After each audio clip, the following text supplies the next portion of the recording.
So we've been cutting a lot of trees. We've cut, gosh, I don't know how many, more than 40 Russian olives, and then we had 12 or 15 big willow trees that had died that we were cutting down along the road. And we finally wore out the sprocket on our chainsaw.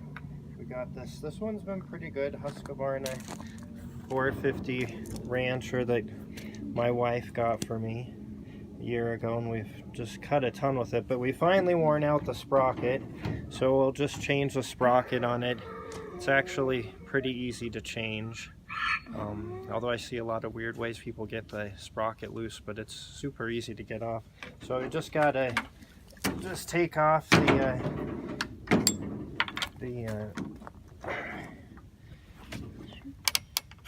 chain and just loosen that up here and just get this off.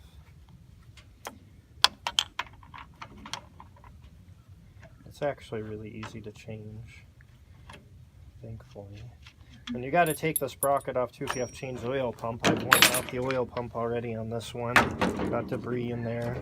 But then once this is loose, we can just take the chain off here and get that out. And then got the donkeys are, I guess, entertained. So this sprocket, you can maybe see in here, it's really worn. Probably hard to see. We'll show you afterwards. We need to take that off, but to get that off, we have to get this brake off.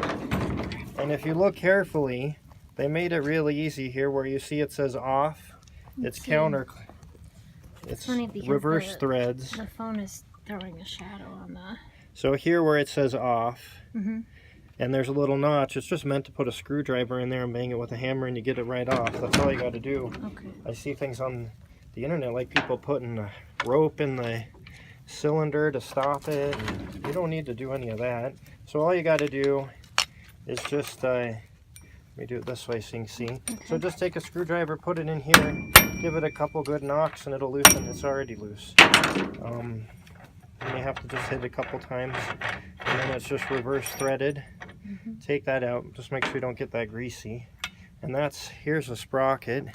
You can see here it's really worn. I shouldn't have these grooves. I've overworn this one. I should have changed it sooner, but I wasn't paying attention.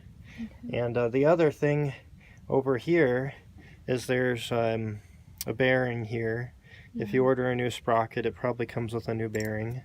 So just get your new one and then take some light oil. I already took some light oil and oiled that. And then you just put that back on so you get your new one here. Okay. You could also clean it up in there. And then the new sprocket. So you can see the difference. It doesn't have... let's see the difference side by side. Drop it all here. So let me put these. You can see how worn this notch is. You see this notch, new versus old? So they're quite worn. Can you see that? Yeah.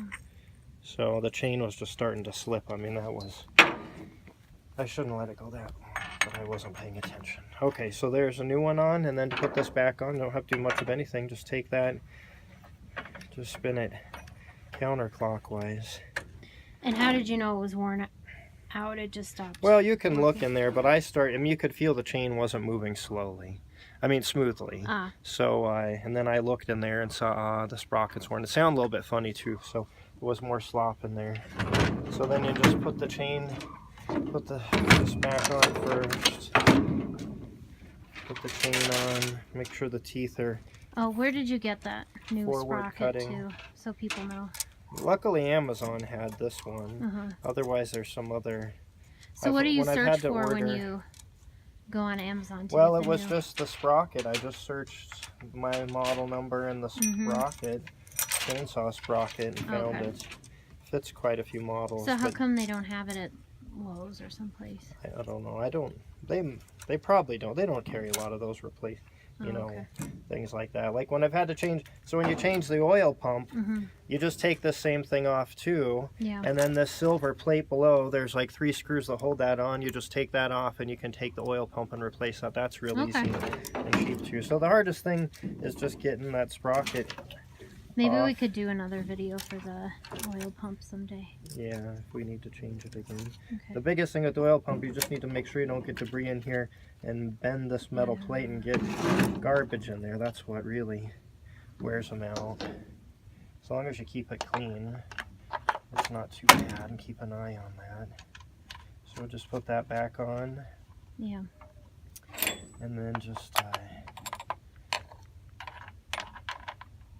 get this side. Tighten down, loosen up just a little bit. Now we can just tighten up the chain here. So just want to make sure you get that snug, but not too tight. So I just kind of feel it till it's moderately still running smooth, but it's out there. There's a little slack, but don't want much, just so it'll come down little. And then just tighten that up. And then get that nice and tight. And then it should be moving smooth here. Okay. So now that's moving smooth, not making bad sounds. You can see if it's all running properly here. This. Yeah.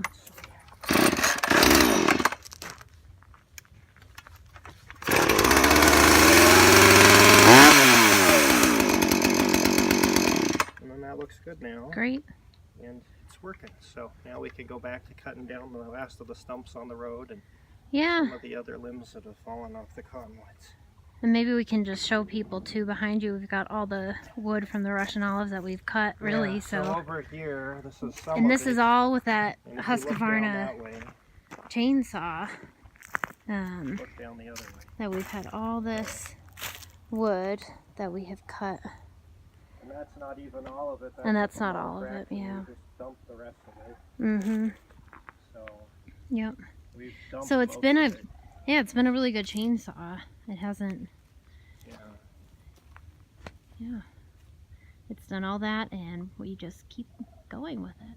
It's Yep. good. Great. Well, thanks.